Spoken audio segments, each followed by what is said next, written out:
If you're excited for today's show, please give me a wave, give me a thumbs up. And as a friendly reminder, I do not charge a dime for this show. I don't make any money doing this.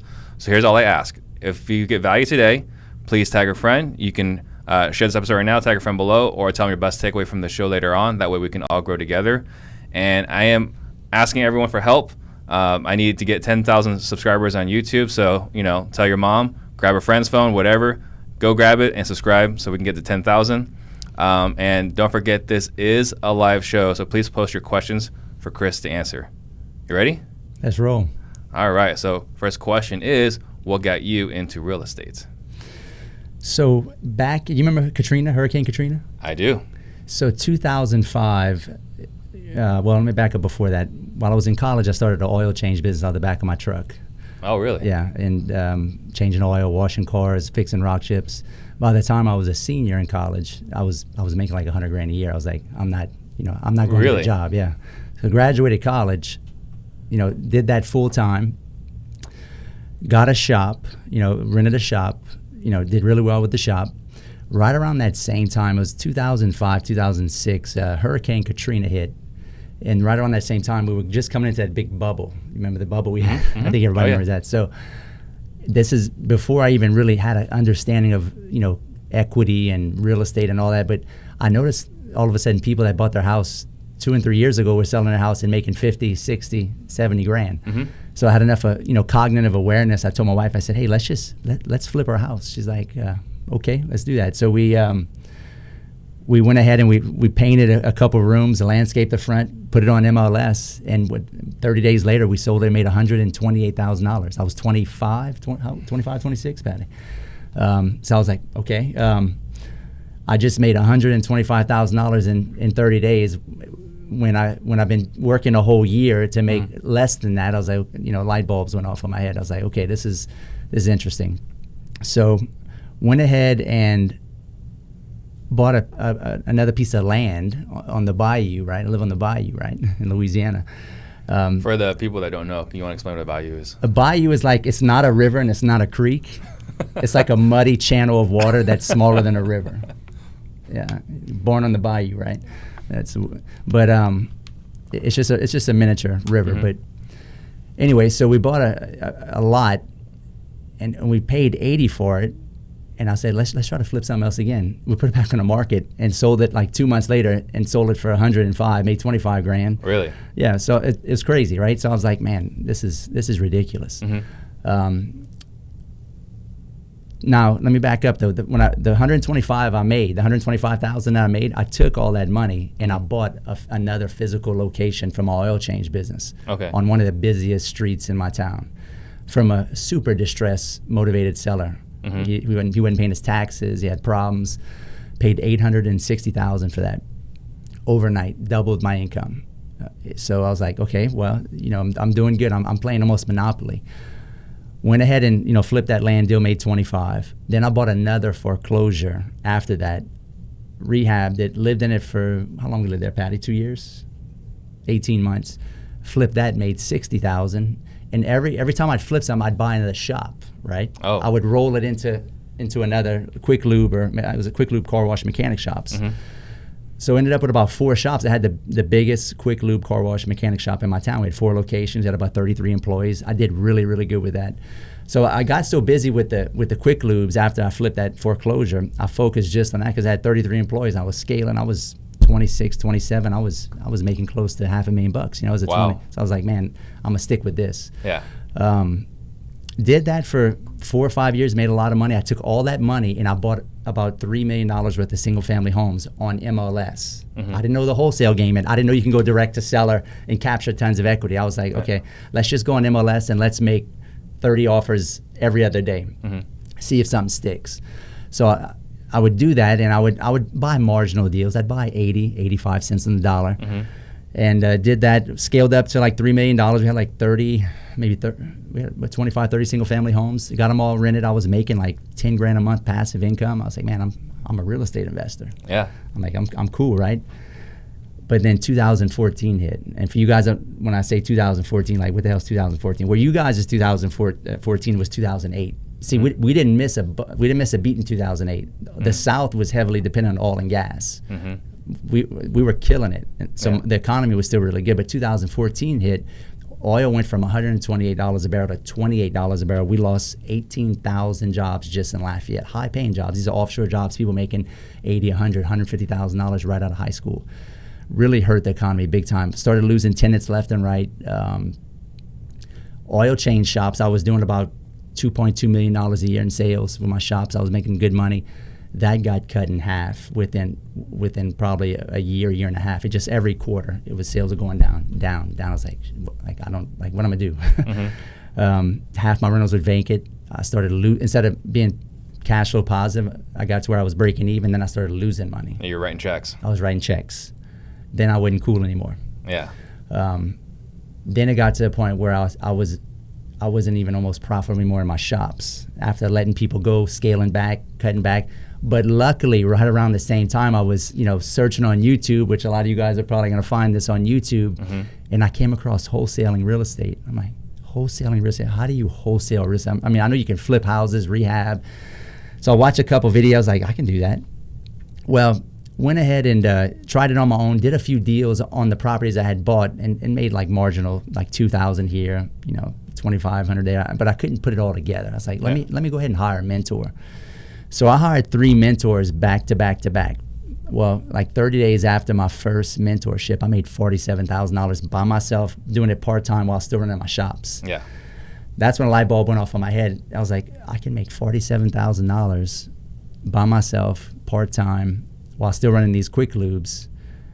Dude, I'm in the wrong business. Yeah. So I talked to all my managers. I threw them the keys. I said, hey, don't call me unless somebody dies. I'm doing this full-time. Started doing that full-time. And that was around 2014? Yes, it's 2014, okay. 15. Yeah, when I started wholesaling. Well, okay. 14 I started wholesaling. So it was, about 5 years ago. Then, as you know, in a bad economy, it's a great wholesaling environment. Mm-hmm. So there's deals everywhere, right? Yep. People are motivated. People are like, Chris, please buy my house. I'm going to foreclosure. I mean, I was crushing it, right? So thank God that I did that, because I was able to cover all my losses, because I was losing massive amounts. I was losing 20, 30 grand a month. And I was making, 50, 60, 70. I kept scaling 80. And sometimes I make 100 grand. I'm like, man, this is where it's at. So I was just over the moon for this concept called wholesaling, going direct to seller marketing. Yeah. And from there, did really, really good in some coaching programs. They even asked me to go work in their sales department. So I got to see the back scenes behind a coaching program on top of that. And I was like, man, I can do this. Like, I can coach. I mean, this is, because all the students would reach out to me after I would enroll them for help, and I'd give them advice. Like, man, you saved my business, yada, yada, yada. So then I started a coaching company. All right. Right around that same time? No, about a year and a half, 2 years later. Okay. Yeah, this is 2016 probably when I started the coaching company. Then from there, went to GrowthCon 1, Grant Cardone's first GrowthCon in Miami. It was only 2,500 people there. Mm-hmm. Got front row tickets. Got to hang out with Grant, all the speakers. Got hooked up with Grant, went to his office, had a conversation with him, and talked about the wholesale model. He's like, dude, I never heard of wholesaling. He's like, this is cool. So got hooked up with Grant, and started doing a bunch of business with him, and now I'm just expanding. Right. I sold off all of my shops. No more shops. I have one left that's still losing about 10 grand a month. The big one on the main street? Yeah. Okay. No, I sold that one. I made about 300 grand on that one. I got lucky because a national chain bought me out on that one. I did really good. But the only one I have left, I'm still losing money, but we're trying to get it back going again to sell it off. But so yeah, that's kind of my story, a 50,000 foot story of where I started, how I got into real estate, how I used it to to supplement my other companies, because really real estate catapulted me into the oil change business, because without flipping all those houses, I could have never scaled that business. Yeah, so it's funny, right? So you got in real estate, and then, I'm making more money on the oil side, right. Oil change side, and then you're like, actually, well, maybe, maybe right. the real estate side.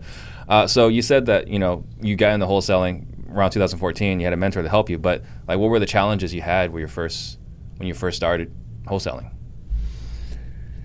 The challenges, I would say, I guess the money side of it. Mm-hmm. I didn't really flip any house. I flipped that first house in our house, but I just wanted to wholesale everything. Yeah. And I think I was scared to flip. You know, I guess I wanted to, but I watch these shows. I'm like, dude, and I talk to other flippers, like, it ain't that cool. Like, you know. I think it's not nearly as glorious as it looks on TV. No, I think people glorify the flipping. Yeah.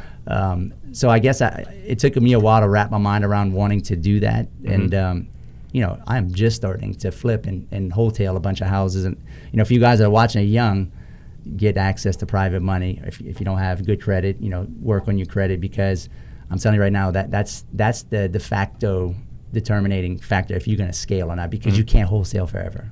Right. You want to wholesale forever, but you want to have the money. You got buyers, you got sellers, but that de facto piece in the back is being able to take down deals and having cash, because then from there it adds a whole nother sector to your business, because then you can take down deals and throw them back on MLS. Well, it gives you credibility, it gives you exit strategies. Yep. Yeah, absolutely. Gives you options. Especially, you know, I think a lot of these newer guys that are getting into wholesaling, you know, we're all new at some point. Right. But, you know, you're going there advertising yourself as a cash buyer and you can't perform. That's right. It's kind of screwing some people over if you don't perform. It is. It's hairy. It's a gray area. I was lucky enough. I was really successful as an entrepreneur. So I had great credit. I mean, I had $1.5 million worth of lines of credit at the bank from properties that I owned free and clear. So I was very, you know, in a position that I could take them down. But you're right. There's a lot of people that are, you know, saying they can take deals down and they can't. So if you can, guys, just get access to private money. Yep. It's funny because I'm just starting to use private money. Just this past month is the first time I used private money. I've been using my own capital and credit for the past 5 years, which is not smart because I'm scaling into 5 markets now, and you just can't scale with your own money. Right. And I think the other thing you're talking about too, like you can't wholesale forever. No. And I think that's true, right? Like wholesaling is great. It's an incredible investment vehicle or incredible vehicle for generating income. But like you said, the scalability is only so far you can go if you're only wholesaling. So one of the things that I wanted to talk about, because a lot of people are wholesaling, you know, people are listening, and I think it's awesome. But we're wholesaling as a stepping stone into something greater. Right. So you want to talk about how you went from wholesaling to multifamily, mobile home parks, so on. Wholesaling, it's a means to an end, right? Right. That's all it is. It's a means to an end. It's a very high-paying job. It's a very high-paying job. You definitely, if you're going to have if you're going to be a professional investor, you definitely want to have a wholesaling business. I'm always going to have a wholesaling business in my pipeline to capture my own deals, right? Right. Wrote a book about this called The Source of the Deal. You know, who makes more money, the Ford dealership or the Ford manufacturer? Manufacturer. Right, because why? They're the source of the deal. Like you want to be in first position, right? Absolutely. So you always want to be in first position. I'm not knocking wholesale. I'm always going to wholesale, but you got to learn. You got to evolve, right? It's an evolution, right? You start with wholesaling, then you get access to private money or build your own credit, and then you maybe start doing some wholetailing where properties are not that messed up. It just needs some paint floors, throw it back in MLS and wholesale it. Then you start getting a little bit more dangerous and risque, and you start maybe taking down some flips. But from there, you want to take all your active income, all of it. Like we have a bunch of sources. I stay broke, guys. Stay broke. Like I take all my active income and I dump it all into multifamily. You know, and we're scaling mobile home parks right now. We're rehabbing 2 mobile home parks right now. I'm just about done with one. We're about to close on another one in Panama City Beach next week. But basically, what your end goal is, guys, is you want cash flow. It's as simple as that. Like, you know, my goal, I want $100,000 a month in cash flow. Right now I'm at about $25,000 in cash flow, positive cash flow. I want $100,000 a month. If I can make $100,000 a month, and obviously when I get to $100,000, I'm gonna probably want $200,000 or $300,000. Right? Yeah, it's not gonna stop. Yeah, it's never gonna stop. But it's peace of mind, it's security, it's freedom. Now, granted, you know, you're not gonna go from wholesaling to that overnight. Like, you know, I started in real estate when I was 25. Right. I'm 38. Right. And I'm just now. Granted, if I'd have stuck with just wholesale when I was 25, I would probably be light years ahead. I'd probably. Oh, absolutely. We're right at $18.5 million in holdings right now. I guarantee if I'd have wholesaled and started at 25 or known about this, for you cats that are listening in your early 20s, this is the golden goose. Like, go all in on wholesaling and learn it. And then over time, it's a natural progression. You will evolve into multifamily if you stick with it. So let's talk about like what has to happen to evolve into that. I love that question. So, you know, there's 3 things. For one, skills. It's the fundamentals. Yeah. You got to have skills because there's 3 things, right? You need skills, then you need systems, then you can scale. Yeah. In that order. Because if you ain't got skills, you can't create any systems. And if you ain't got no systems, you're not going to scale. So it's skills, systems, scale. But the skills are the most important by far. I hear all these cat daddies, they hit me up, Chris, I need to know the system. I just need to know the system so I can scale. So, okay, do you have the foundation? Like, do you have the skills? Can you communicate really well? Like, what are the fundamentals, right? Yeah. The fundamentals, like, communication skills, consistency, persistency, those basic discipline, like how disciplined are you? Those basic things. Most people do get into wholesaling. I mean, what's the fail rate of wholesaling right now? 95%? I don't know what it is, at least. I would think it's probably more than 95%. You think it's more? I think it's more than 95%. There you go. So that's a testament. There's no foundation because they're trying to be an entrepreneur in a house of cards. Yeah. There's no foundation. Like, how are you going to scale something? How are you going to build a house without a foundation? That's why I'm big on personal development, right? And that's Absolutely. That's what it goes back to. I am huge on personal development, mind, body, spirit. I want to be the best version of myself. I can't scale my life or my business if me as a foundation, as a being, is not the best that I can be. Yeah. It's not possible. So an entrepreneur is a spiritual journey. It's a personal development journey, because if you're not, you see all these guys buying courses, buying mentorships, going to different seminars, and they keep failing. Like, dude, put it down. Like, go work on yourself. You're not developed enough to implement the information yet. You understand that? Yeah. Like, you got to be developed enough internally, because it's so hard. You're going to get kicked in the net so hard sometimes. If you're not ready for it, you're going to quit. That's so why, many times. That's not right. Sometimes. Not yeah. So many times. Every couple weeks I get kicked in the nets. So you got to develop, balls of steel. Yeah. Right. And there's no easy way through it. The way out is through. Like, go get kicked in the nuts and feel it, taste it, and well, that shouldn't have said not taste it, but well, taste the pain. Yeah, taste the pain, right? Yeah. So, but it's funny because I think a lot of cats want the easy road. Like, give me the hard road. Like, the bigger the barrier, the bigger the payout for me. Yeah. Like, and if your purpose is not greater than the barrier, you will quit. Like, you can't hurt me. Like, my purpose is so huge. Like, I will be successful. Like, dude, you could take all my money away right now, take away all my assets, make me go bankrupt. I will do it again, because my purpose is greater than the barriers. Yeah.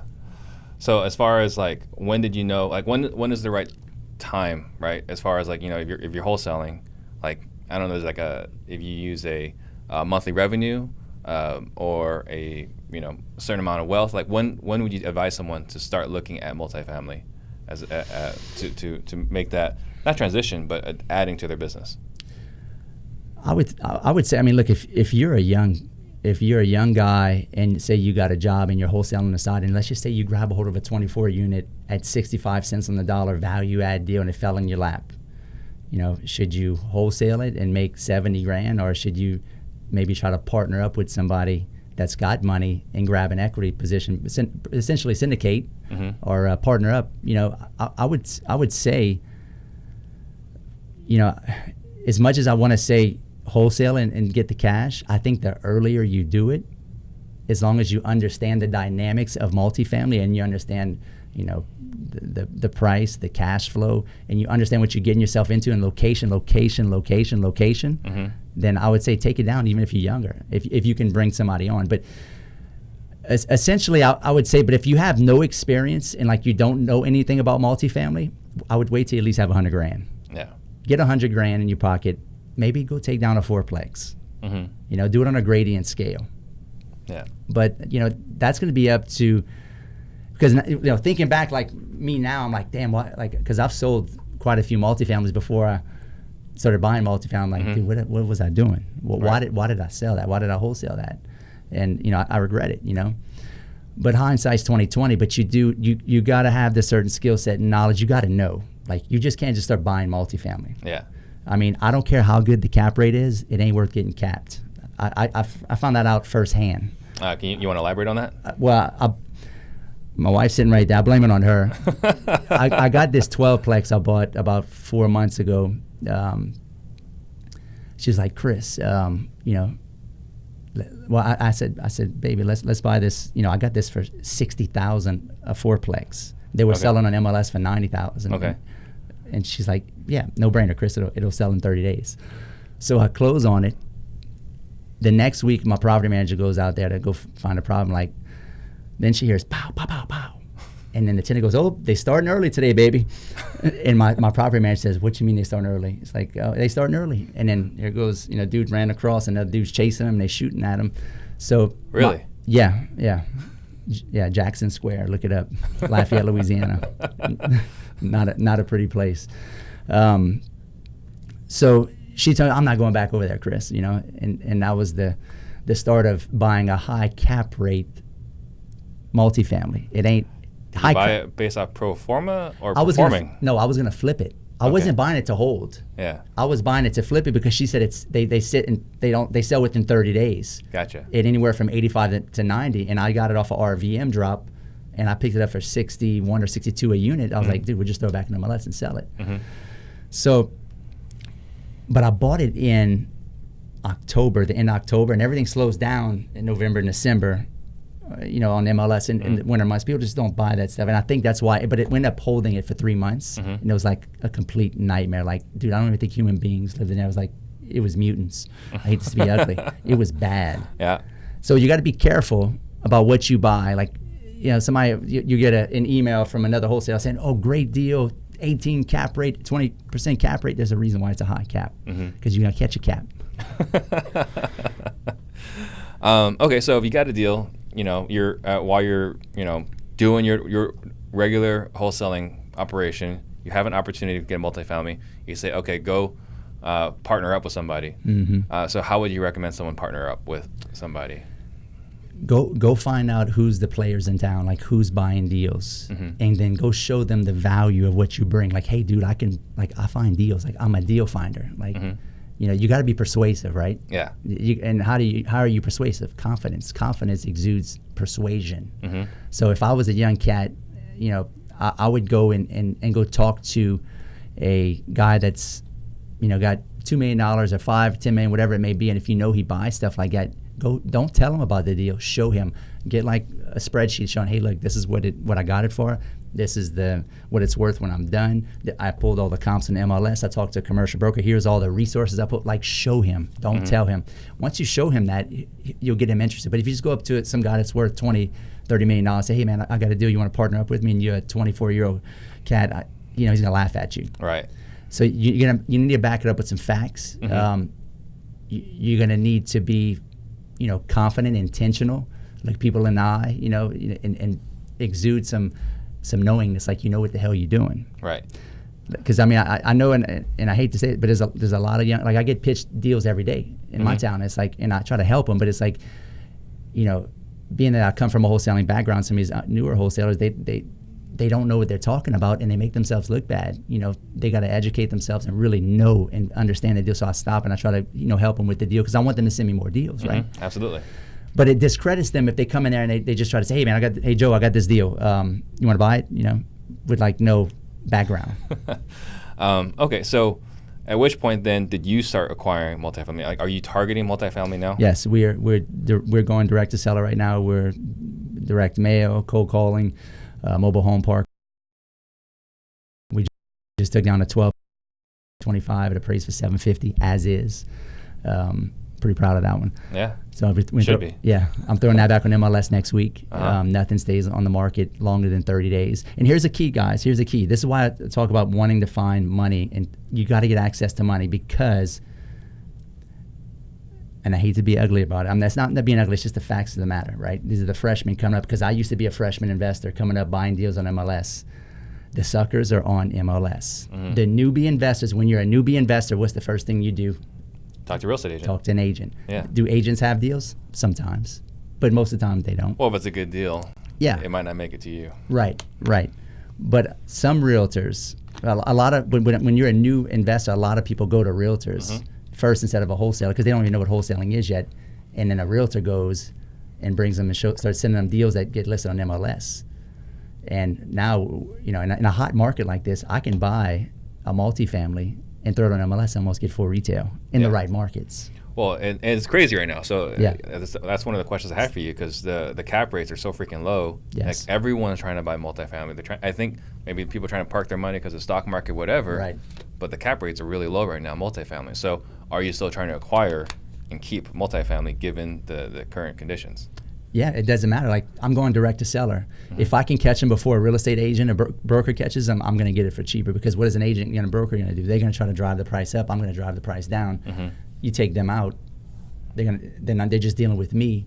So it's worth it to buy and hold if you're getting it directly from the seller. Yeah, absolutely. I don't care how hot the market is right now. I'm buying deals 65. I mean, we bought a park in Bonifay, Florida 2 months ago. We paid $575 for it. It appraised for $835 as is, and the gross income is $13.5. It's about a C- park, right? Right. So you talk to some people and they would say, well, the market's so hot, you can't find deals like that. Well, I'm beg to differ. There's baby boomers all over the place that are just unloading their deals right now because they've made their money. They've owned them for 20, 30 years. They don't care about the equity. You meet them face to face. You build a lot of rapport. You become their friend. Dude, they'll want to help you out. Right. There's deals out there even in a hot market. I'm doing it. So how are you targeting these people? Direct mail. We're killing it with direct mail on the multifamily side. Yeah. So you're finding out where they live, and you're mailing them at their homes. No, we're mailing the parks. Mailing the parks. Yep. Okay. Yep. So hoping like the property manager sees it. Yeah.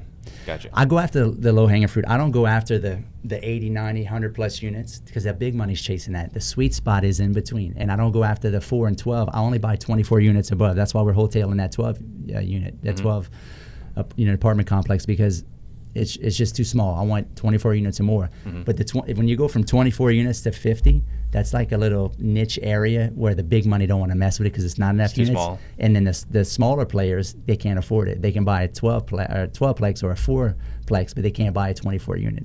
So I find, at least this is my experience thus far, is that's where the beefy equity deals are at. Oh, that makes total sense. Something I want to hit on, because you mentioned earlier that everyone was scared during that time when oil prices dropped and you were finding deals. Because everyone that's not listening, but everyone that's wholesaling today, for the most part, is still pretty new, and they've only known a good market. Yeah. They don't know a bad market. And so like one of the questions I get asked time, like, what are you going to do when the market changes? And like, buy deeper. But you were in that market. Yes. So you want to talk about what the market was like when you were in down market. Yeah, so there's a lot of deals. They're plentiful. Now investors will be a lot more scared. So you can still sell deals because the smart money is still got money, but they're gonna want a really good deal. Right. So it's not like it's a down market. There's deals everywhere, and it's like everybody's a buyer. Because the down market is gonna wipe out a lot of your buyers that used to buy from you. Yeah. Scared money goes on the sidelines. That's right. But they're still gonna. You gotta listen. You gotta have a bunch of different ways of making money. Like you can't just depend on wholesaling. Like, dude, if you got a job making 60, 70 grand a year and you're making 10, 20 grand wholesaling a month or every other month, dude, keep your job. If you're doing both, keep it. You want to have multiple streams of income. Like I've always done that, and that's what. Honestly, I mean, let's look back at that crash. What saved me in that crash? Because I would be bankrupt right now. What saved me in that crash is that I got business. I had the oil change business was going under. My rentals were half of them were vacant, but I started that wholesaling business. Gotcha. Right? Yeah. And I was still working in a sales department for a coaching company, making 10, 12 grand selling for them. So I was making 10, 12 grand a month selling, plus I was making 40, 50, 60,000 a month wholesaling. So that's two streams right there, but my other two streams were dead and dying. Right. So my other two streams saved those two streams, right? So the point is, don't just do one thing, like do a bunch of different things, but you want to keep it all in the same wheelhouse. Like for me, right? I got the wholesaling, I got the flipping, I got the wholesaling. We're in 5 markets. I have a coaching company. We have the multifamily, the mobile home parks. Like my wife's a realtor. We're doing land development deals. And I'm not saying you don't want to be a one-trick pony, but you also don't want to be so diversified that you're all over the place. I mean, I have a team of we have 7 people working for us, so it's not like you hear me saying all these different things like, man, this dude's all over the place. No, like my wife handles all the flips locally. She's working on a multi-million-dollar land development deal that we're about to close on. We'll probably make about $700 grand on that deal. Every market that we're in, besides the market I'm in, I have an acquisition manager. Mm-hmm. So I'm not spread that thin to where I'm, you got to be careful because you go and read books like The One Thing, right? And they'll say, just do one thing. Mm-hmm. I don't necessarily agree with that. Yeah. Because I don't do one thing. Well, why can't I do more than one thing? I do it all day, every day. Right. Yeah, I think if you take it too literally, for sure, it's going to be a problem. Right. But I think the idea is not to start too many different businesses or... Right. Spread yourself too thin. Yeah, try to be a jack of too many trades. Mm-hmm. But you also don't want to be a one-trick pony. Right. Yeah, absolutely. So right now, when you guys are buying houses, so you're wholesaling, you're doing wholesaling traditional houses. Correct. Okay, so when you guys are offering on these homes, like what do you guys typically offer on? See, this is a good question because everybody says, man, ARV minus 70% of what, I don't know, whatever. I don't even pay attention to that. Dude, I make my offer on motivation. Okay. I base my offer on motivation. If I'm buying a house, let me give an example. I bought a house in Baton Rouge. He called me. He was PPC lead. It was a hoarder. Mm-hmm. I walked into his house. My wife was with me. We'd come back from vacation. I was like, let's just stop when we were right here. It was in Baton Rouge, heading back home to Lafayette. He had 4 foot of trash. I'm not kidding you. It was 4 foot. I had to climb up on top, and I can touch the ceiling. Mm-hmm. And he was pretending that he didn't live there. It was his uncle's house, and I knew he was lying, which most motivated sellers lie. And he's showing me the house and this and that. And, the house ARV was probably about $225. My maximum allowable offer in my mind, I'm thinking, as I'm talking, I'm doing calculations. Like, my mind's right. I'm not going to give him no more than about 90. That'd be max. I'll probably wholesale it for 100 max. They'll probably put 60, 70 grand into it and still make enough money for them. However, based off the motivation, I know he wanted to sell. He wanted to sell fast, and he wasn't shopping me. How do I know that? Because he was embarrassed. He doesn't want to show anybody else. Like, man, I just really want to be done with this. You just got to listen. The motivated sellers will tell you. Mm-hmm. And it's like, I just want to be done with this. So in my mind, I'm like, this guy's super motivated. Obviously he is. He got 4 foot. It's like he was making a nest. The poor guy. It was horrible, Yeah. But a lot of investors leave so much money on the table because they follow this stupid formula. Mm-hmm. Dude, this is an art. This ain't an exact science. Oh yeah, 100%. People are trying to say, like, do this every time. Like, no, dude, it's a different song and dance every time. You got to dance a different move. Mm-hmm. So I'm looking at it. I'm like, okay, in my mind, 90, but I'm going to offer him some ridiculous amount lower than that because I know he needs to sell and he's motivated and he probably doesn't care. So I said, man, like, I really need to get this for low. It needs a lot of work, which it did. I need to get this thing for 40 grand. And he goes, Chris, man, if you can do 50, you got a deal. Mm-hmm. 50, you got a deal. I'm thinking he's going to come back at, like, he's going to tell me 90 or 80. Yeah. You see what I'm saying? Absolutely. So, and I'm like, in the back of my mind, I'm like, yes. I'm like, yes. And then I'm like, I tell you what, can you meet me in the middle of 45? He goes, yeah, let's just go ahead and do 45. All right. So I'm like, 45 grand. Most people offered that guy 90,000 and left, $50,000 on the table because they basing their offer off of this stupid formula. Yeah. Base your offer off of motivation. Well, the reason I was asking that question, because I want to go back to the question earlier about, in a down market, what you were buying for. Because in a down market, you can't pay 70%. Like, it just won't work because you're holding costs, right? And your end buyer will not pay that, right? So when you were buying it in the down market, like, what were you doing then? I was buying really, really low. I mean, I was buying at 50 cents on the dollar on almost everything across the board, except for a spectacular location might have been 60. Yeah. You just like you said, it's all timing. It's knowingness. Like, you got to know the inside and outs of your market. Like, and how many times have you had other wholesalers call you and they're like, hey man, I got this smoking hot deal. I know you're a buyer, and he sends you the deal and it's like retail. It happens every week to me. Multiple times a day. Yeah, it's like, it's like, dude, it's not a deal. And you want to help them, and you say, because I want them to send me deals, but it's all day, every day.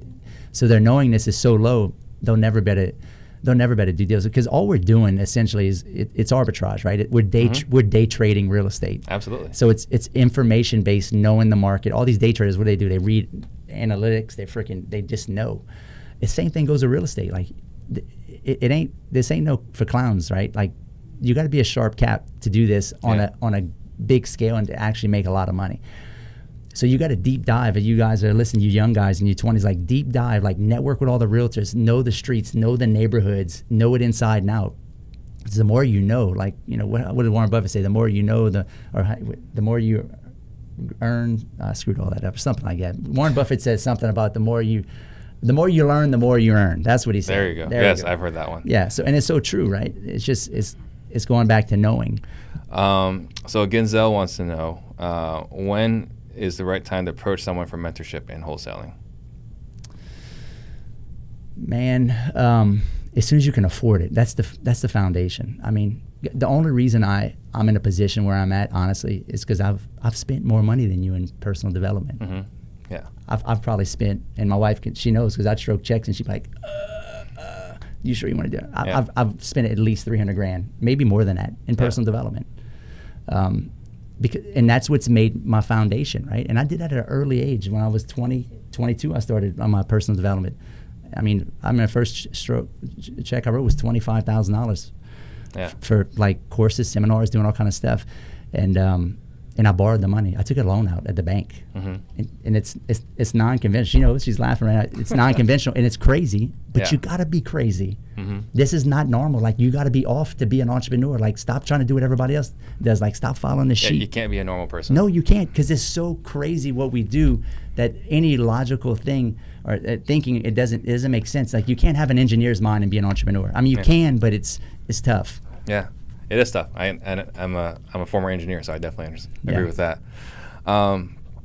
Okay, so then this is probably gonna be a silly question here, but how is your business different? Your wholesaling business different than the wholesalers in your community, in your market? I'm dynamic. I'm the most dynamic investor in town. You come to my town, like, you know who Chris Rood is, and I want you to know who I am because I'm branded. Like, I get so many organic deals because I'm everywhere. I tell everybody I'm on Facebook. I'm on billboards. I'm in your mailbox. I'm everywhere. I'm on Facebook Live. Like, I want to be everywhere. And I'm just dynamic. Like, I'm not a one-trick pony. I can take down deals. I'm doing a multi-million-dollar land development deal. I can buy mobile home parks. I just bought a mobile home park on terms, on owner finance. You got to be diversified. You can't just do wholesaling. Yeah. Because you're going to quit eventually.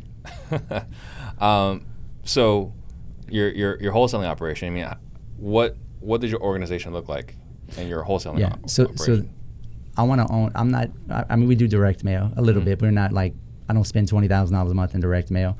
I want to own the online space. That's all I do. I own the online space everywhere. Every market I get, I want to own it because I don't want to chase motivation. I want motivation chasing me. I don't want to work that hard. I want to work smart. I do want to work hard, but I want to work really, really hard, but really, really smart. So if I'm owning the online space, by far, definitively, I've measured it, split tested it. Online leads are the best leads as far as motivation. Because why? What's the psychology of somebody going on their phone typing in "sell my house fast"? They're active. They're active, and they got a problem. Right. So I know I can scale big and wide. If you look at all the big major brands, what are they? They're all on, they all going online, like they're trying to dominate online. Absolutely. So you go in all the markets I'm in. I'm number one in almost every one of my markets that I'm in. So is that pay-per-click only or SEO too? Oh no, SEO, PPC, Facebook. And that's my three main things. Now, we do a lot of newspaper articles, we do direct mail, we do some cold calling. The cold calling is mostly for multifamily, that's it. What else did we do? That's pretty much it, man. I mean, it's networking. I get a lot of deals with networking, man. Just being in the know, branding. So, like, give me some examples of what networking is. Okay, perfect example. I go to work out every morning. Every single realtor, if you're a realtor, I want you to know me. Every single realtor, every single contractor, I want you to know who Chris Rood is. So when I work out in the mornings at a place called Reds, I work out at this huge gym, one of the nicest gyms in the country. Every realtor that passes me, hey man, where's my deals? Like, I know you got deals. Like, stop playing, man. You ain't sending me those deals. Why am I doing that? And I do it almost every time I see them, and like they laugh right when they see me before I even say something because they know I'm about to say, where's the deals? What am I doing? I'm branding. I'm hitting them in the mind. So who's the first person to be top of mind when they get a pocket listing? Chris. Right. It's simple. It's just massive, obnoxious communication to the point where everybody knows who you are. Now, it takes a lot of communication to do that, and it takes a lot of getting out of your own way and not giving a fuck what people think about you. That's a lot of these cats that, just get into being an entrepreneur or a real estate investor. You care too much about what people think about you. Yeah. you're going to have to get wild. You're going to have to get loud. You're going to have to get obnoxious. You're going to have to communicate on a massive scale to where everybody knows who you are and what you do and what you're about. Yeah.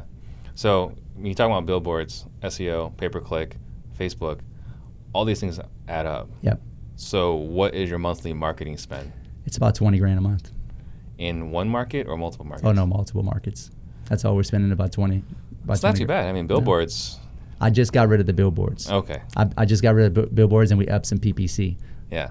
Because the billboards weren't, they were profitable, but not like other things. So we just let it go. And it's great for branding. Don't get me wrong. It's I was going to say. That's the reason. We did it for about 2 years. But I don't need to do billboard. Everybody knows me in my town, so I already get the deals organically. So billboards are great when you first get started. They're super expensive. Yeah. That's why I was asking about the marketing. Yeah. No, that's why we got rid of it, because it's really expensive. Okay. So then you mentioned, like, if you're in a market, you want to dominate. So what markets are you in? Lafayette, Baton Rouge. We just got into New Orleans, Panama City Beach, Florida, Pensacola, and Mobile, Alabama. Okay, so you're in 3 different states. Yep. You see, you have an acquisition manager. In each one. Yep. What are they responsible for? So leads come into the office. We qualify them for motivation, and we just quarterback all day. Like, I work the local market in Lafayette. I take all the leads that come through. Like, I'm working them. I'm working them. Yeah, dude, I work. Like, you come hang out with me, dude. You're not gonna eat. You're hardly gonna sleep, and we're gonna live off of solar power and deals. I mean, Ben knows. He's hung out with me. You ain't gonna eat, dude. Like, I don't eat. Like, I'm built that way. I want to. I want to work because that's just who I am. And I know I can't be in 5 markets in 3 states, but if I don't have that, come hang out with me. My wife would say, "I'll drive you crazy." Like, I'm just like a squirrel chasing his tail all day. I need something to do. We have a beach house in Destin, Florida. We go there, and like after 3 days, like I started a wholesaling business in the Panhandle just so I can have something to do at my beach house. That's the only reason I started we started wholesaling and flipping out there, because I can't not do something. You can't sit still. No, I can't sit still. I got real bad ADD, and just I need to do something. Yeah. So anyway, so leads come in, we qualify them, and then we just send them out. Then from there, they're responsible for everything after that.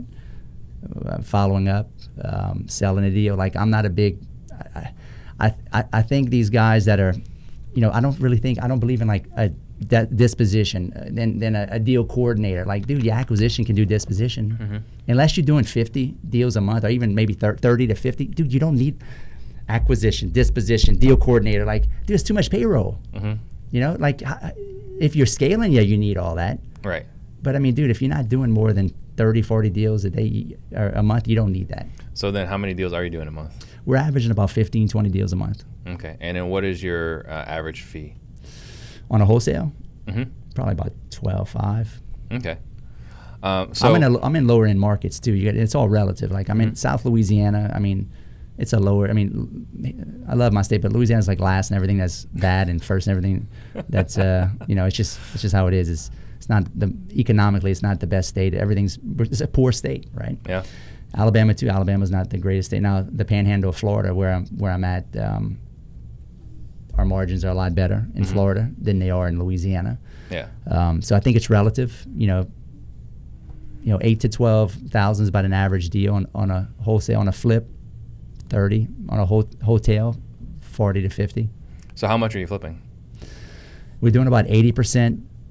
Well, no, lately it's been less. We're doing about 70% wholesale, 20% flip, 10% hotel. Yeah. I mean, the hotels are the best deals. I mean, but those are like, you don't get those every day. No, you don't. But we all love them. Oh man, do we? I mean, so you were talking about personal development, right? So you said, you dropped $300K, which, you're the only person I know that spent more than I have. So congratulations.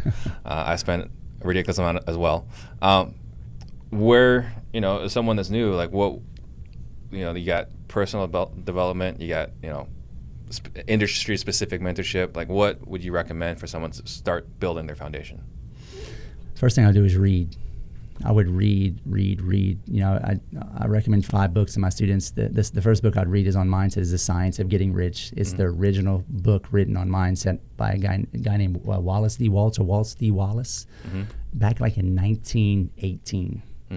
Like, the stuff he wrote about was amazing. Like, everybody thinks Think and Grow Rich is like the la creme de la creme of. It's not. Like, that book was written, Think and Grow Rich was copied off of The Science of Getting Rich. Read that book first, then read Think and Grow Rich. Okay. Those two books would be perfect for your mindset. Then after that, I would read The Compound Effect by Darren Hardy, which is on habits, routines, like just being consistent and disciplined. Then The Slight Edge, phenomenal book, on the little things that you need to do every day consistently over time. Then obviously, Grant Cardone's 10X rule on action, right? Just taking massive amounts of action. Psycho-cybernetics is one on mindset, but it's more or less for your self-belief, like how you think about yourself. The way you think about yourself is what other people think about you.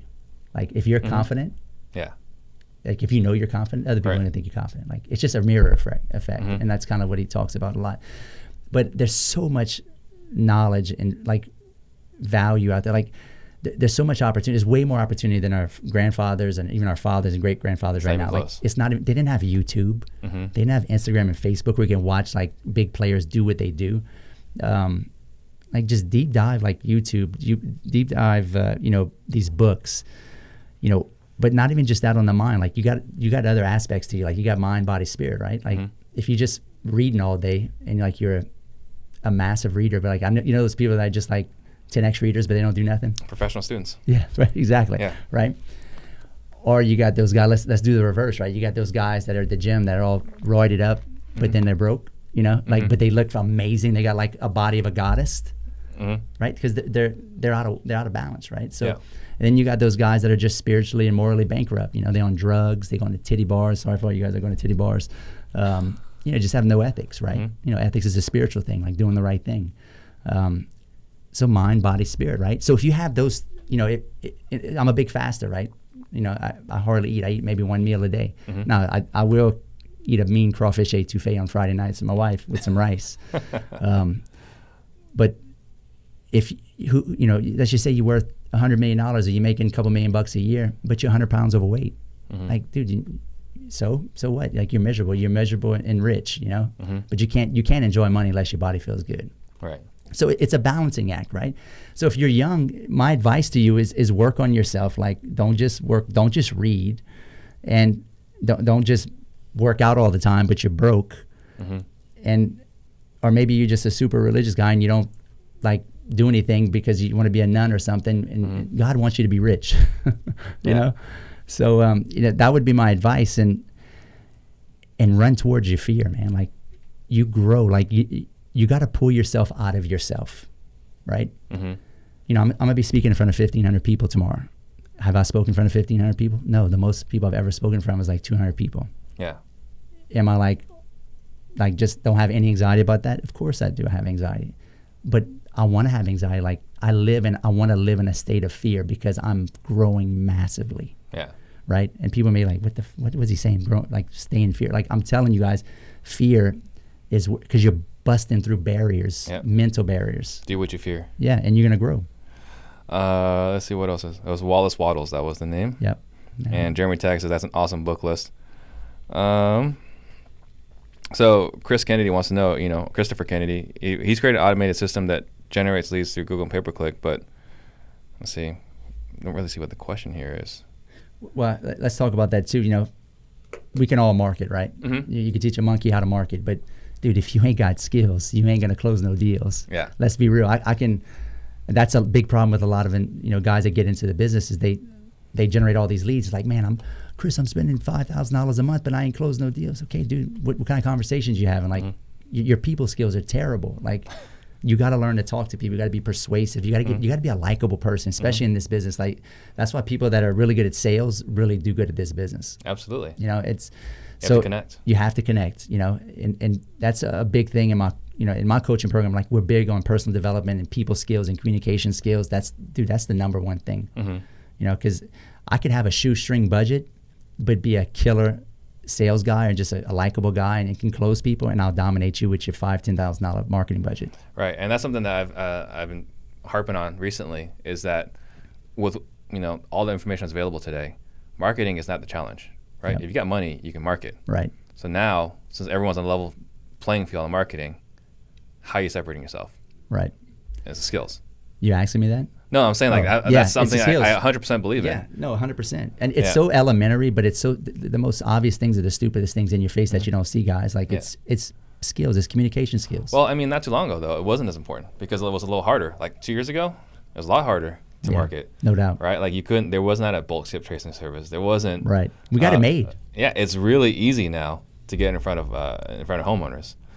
Let's see what else is there. I'm trying to go through these people's questions. Big Brother in Life wants to know what your website is for coaching. You can go to chrisrood.com and book a call. And listen, if you can't afford $500 to $1,000 a month in marketing, we generally don't take students because we don't want to take money. If you can't afford that, you're probably not ready for my coaching because it's going to cost you money, guys. Go to YouTube, get as much information you can, get you some bandit signs, do some driving for dollars. Knock on doors, do the hard work, do the things that are, if you ain't got no money, you're going to have to put in a lot of time. Mm-hmm. Like me, I have the money to spend on marketing, so I don't have to eat up my time doing the, driving for dollars and all that. Yeah. So it's an inverse yield, inverse effect. But when you first get started, you're going to have to do the hard work, guys. Yep. What is your why? Man, potential. I want to, I have a mastermind called Potential. We do twice here in my beach house. I just want to live. I want to be remembered. I want my kids, I want my great grandkids to be like, hey man, you remember Papa Rood? You remember Papa Rood? He did some big stuff. Yeah, we got Rood Way over there. They named that street after him. How do you live forever? You leave a legacy. Mm-hmm. What are the biggest people in the world? Their names are in buildings. Trump. I'm not comparing myself to Trump, but that's a measuring stick. I want to reach for that, right? I want to do big stuff. I want to buildings, libraries. Yeah, streets. I want to just be able to be remembered. Everybody's trying to figure out how to live to 150. Well, shit, how do you live to be 500 years old? Where your great grandkids knew you because you did something so big. That's what I want. I just want to live up to my potential. Kind of like Carnegie. Yeah, 100%. Right. Yeah, I mean, Carnegie was that was almost 150 years ago. It was about 100 years ago. Yeah. Yeah. Yeah. So elaborating on that, right? Because you brought your wife here, you brought your kids here. Yep. So one of the things that I see for young entrepreneurs, or not young entrepreneurs, but newer entrepreneurs, is this work-life balance. Then it's bullshit. Bullshit. Yeah. I want my kids to see me work like a freak. Yeah. Because I want them to work like a freak. Yeah. Because I want if I put in the hard work now, I work every day so that I can choose to work no day. Mm-hmm. Does that make sense? Yeah, it's kind of like Dave Ramsey, live like no other, so that one day you can right. live. Yeah, exactly. Like no so I work I work till 10 o'clock some nights. Mm-hmm. I'll work 7 days a week if I have to. If there's stuff to get done, I'm doing it. I don't put it in the back burner. And listen, you would think, oh, he's always working. I'm really not. Me and my wife go hang out, a couple of days during the week because I get stuff done. I don't look at Sunday or Tuesday or Wednesday or Saturday. It's just, is the work there? And he's again, okay, execute, get it done. Take all the time out of it and get it done. And as far as my kids, we swim with the babies I got 5 kids. Almost every afternoon we swim with the babies. Mm-hmm. Not every, but a lot. I spend a lot of time with my kids, and I want my kids to mimic me, and I want them to see what I'm doing, and I want to, I make it hard on my kids. I'm hard on my kids. Hard. What does that mean? I don't give them everything they want. I got a 19-year-old kid that just moved to California. I don't help him at all. He moved out there. He wanted to go to California. I said I don't help him. I bought him a car. Mm-hmm. I don't pay his. Wait 7 months. Yeah. Mm-hmm. He moved to California. He said that right before he graduated high school, he said, Dad, I'm moving to California with one of my buddies. I said, no, you're not. He goes, okay. So 2 days before he graduates high school, he goes, Dad, I'm moving to California. I don't care what you say. I said, no, you're not. I said, you ain't got no skills. You never had a job. You just graduated high school. You need to come work for me. He said, okay, Dad. 2 weeks later, I bought him a brand new Toyota Tacoma, loaded out Mac Daddy forward drive, $42,000 truck as his gift, right? And he's gonna come work with me and start laying some floors. And I want him to do hard work, painting, laying floors, installing refrigerators in the mobile homes and everything. Well, he did that for about 2 weeks, and then one day I woke up, and his truck was in the driveway, and it was unlocked with the keys, and we couldn't find him. And my wife started freaking out. I was like, dude, I think Alex left. And I said, no, he didn't. There's no way. So he wouldn't answer his phone, and finally a whole day passed by, and we're like, yeah, he's probably in California. So he left him and I called him, and he's like, yeah, I'm here. Nothing you can do about it. I'm 19. Yeah. What am I gonna do about it? So he didn't have a vehicle for 7. I said, oh, I ain't helping you. He said, okay. Because I want to make it hard on him, right? Yeah. It's character building. Like if everything's so easy, like you don't build no like coping skills in life. So he stayed out there 7 months with no vehicle, living with a buddy, got a job at Target, like jumping carpooling with people. How much you think he learned with that experience? A lot. And finally, after 7 months, I was like, okay, I can't do this no more. I bought him a freaking hoopty. I bought him a 1992 Pontiac Grand Am with 182,000 miles, no power steering, no AC, and the doors didn't open from the inside, and the windows don't roll up and down. I made him drive that for another 5 months, Mama. Was it like a $500 car? It was $1,500. Okay. I overpaid for it. I didn't like. I got ripped off on that deal. He drove it for like 4 months, and then it wouldn't even start anymore. And then he went to go trade it in. I said, like, okay, because I was trying to make him suffer because I wanted him to come back, but he wasn't coming back. So I was like, okay, I'm gonna go buy you a vehicle. I said, go trade that car, and they wouldn't even take the car. They wouldn't give him any money. So I bought him a Honda Civic, a Ford Honda Civic, good on gas, and but no, I'm proud of him. Like, now he's working at a pizza restaurant during at night, and then he does Uber Eats, is it called, Mama? Where he drops off food. Yeah. And he's making, $150, $200 a day when he works all day, and then he goes work. So, but he's building life coping skills. Absolutely. I'm setting the foundation for him for hard work. Yeah. So it's, I want him to suffer. Like, stop not letting your kids suffer. Like, absolutely. No, that's something I'm very big fan of. I struggled a lot, or not I, our family struggled a lot when I was growing up. And so it's something I always, been concerned about. Right. But yeah, our kids suffer too. And one more thing I want to add to that, speaking of family, get your wife involved. Like, my wife's involved in everything I do. Like, she found that one of the mobile home park deals I bought, and I bought that one for 60 cents on the dollar. She found the land development deal that we're making $700,000 on. Like, she got all that. Like, get your wife. Like, 2 is better than 1. Like, I don't care how badass you think you are. Like, if you got a wife that's on the same page as you, like, we have a relationship, but we're a partnership. You see what I'm saying? Like, we on the same page. Like, we building wealth. Like, it's so much fun when you do it that way. Like, yeah, the sex is great, and I love my wife and all that good stuff. But, like, dude, we're a partnership. If that makes sense. Absolutely. Like, it becomes more powerful, right? Yeah. So what is your biggest struggle right now? My biggest struggle, man, private money. Like, I started using private money. I've gotten addicted to it, and now, like, I'm buying everything. Like, it's like I'm a little kid. Because, before I was very careful about what I'd buy. But now I got access to private money. We just took down 6 flips in the past 2 months, and just in one market. I'm sorry, 7 flips, and I'm like, and I usually don't do that many at one time. But I'm not typically having to rehab them and keep an eye on them. My partner in that market's doing it. So now I'm just looking to scale private money. I think that's the biggest piece now. Like, I know how to find deals. I have buyers. I have sellers. Now I'm going to blow up the money side of it, because then I can scale. Yeah. What is your superpower? Dude, communication. If you come and compete against me, like, good luck. And that's not boastful. That's not. I've just done so much personal development that I'm just confident. Yeah. I'm confident in my ability. I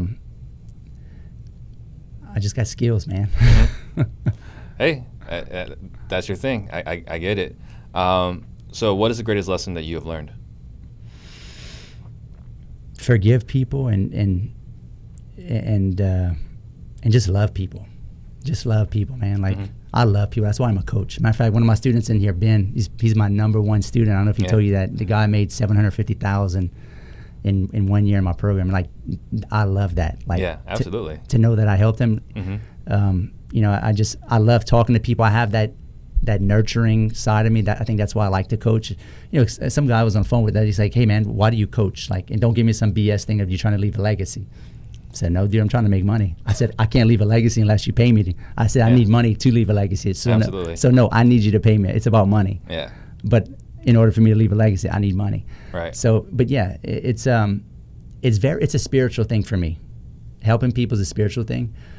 Every time I help people, I just get more help. Like, somehow God, the universe, whatever religion you are, like, I get help every time I help people. Like, so it's just funny how things work out, right? But yeah, man, just don't be selfish. Like me and my wife, like we've been together 20 years. We have 5 kids. Like we had the weirdest, craziest, she got me pregnant when I was a junior in high school. Yeah, you're pregnant. Yeah. We had like a tumultuous, how do you say that word?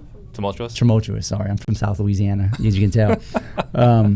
Relationship young. So, and we had to go through a lot of stuff where we had to both be selfless, and really give of ourselves. But we're finally seeing the fruits of our, it takes a long time. We've been together 20 years, but we're finally getting like, man, we're doing good in life. Yeah. So, and it took a lot of selflessness and sacrifice. Dude, she sacrifices so much for me. Like, I'm working, I'm doing this, I'm doing that. Recently we've changed our whole lifestyle. Like, we pulled all our kids out of school. We bought a house. We're renovating it right now. We're getting a teacher. We're homeschooling all our kids. And you notice I brought 2 of my kids with me. I would have brought my babies, but it's been too much.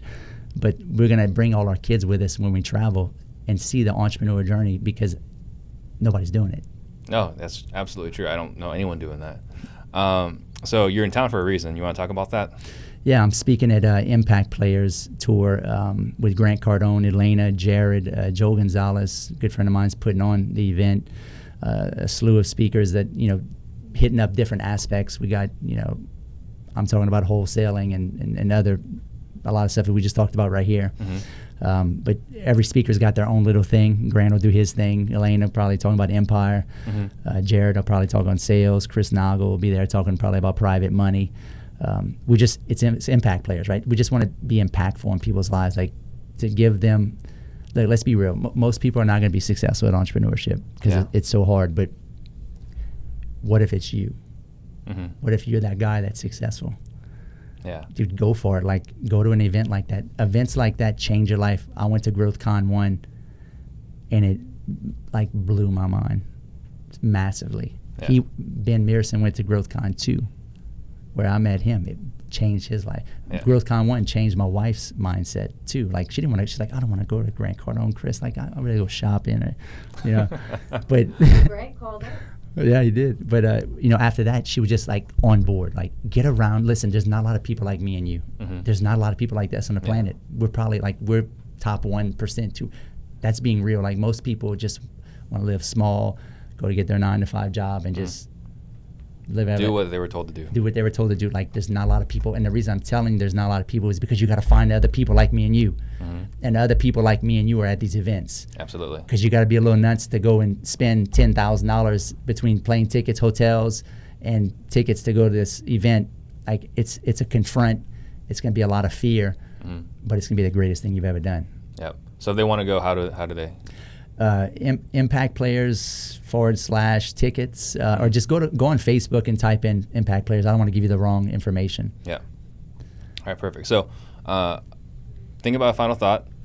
And then, guys, we've had a lot of people reach out to Max and me about our workshop coming up in September. If you guys are still interested in seeing if that'd be something that would work for you, go to disruptors.com, fill out the application, and we'll see if it makes sense for you and us to all work together. And then we got Jory Alston coming here tomorrow to defend, Miami, the honor, because they were dragged down in one of our previous podcasts by our good friend Jamil. So check him out tomorrow. He's going to be talking about how he's buying properties with no money down and 0% interest. So last thoughts from you. Do what's hard, guys. Like, do the hard work. Like, don't be that guy that's like trying to look for that business that makes $1 million a year while you're sitting on the beach. Like, it may exist, but probably not. I'm sure somebody's doing it, but like that's like you have a better chance of getting struck by lightning. Yeah. Confront the barriers of life. Like, do the hard stuff now and love it. Like, love the fact that you like I love to be in the game. I love to get beat up and because I'm growing, because the journey is the destination. Everybody's looking for that destination now. Like, I'm living in the greatest time of my life right now. I'm freaking doing all kind of crazy stuff. I'm expanding. I'm speaking on stages, flipping houses in 3 states. Like, I'm doing stupid, crazy stuff that, like, if I stop and think about, like, whoa, if I stop, I may, like, freak myself out. But it's an exciting time in life, and understand that the journey is the destination. Yeah. If that makes sense. Oh, yeah, absolutely. I love it. So if someone wants to get hold of you, how will they do that? So they can follow me on Facebook at Chris Rood Entrepreneur, Instagram at Real Estate Rood.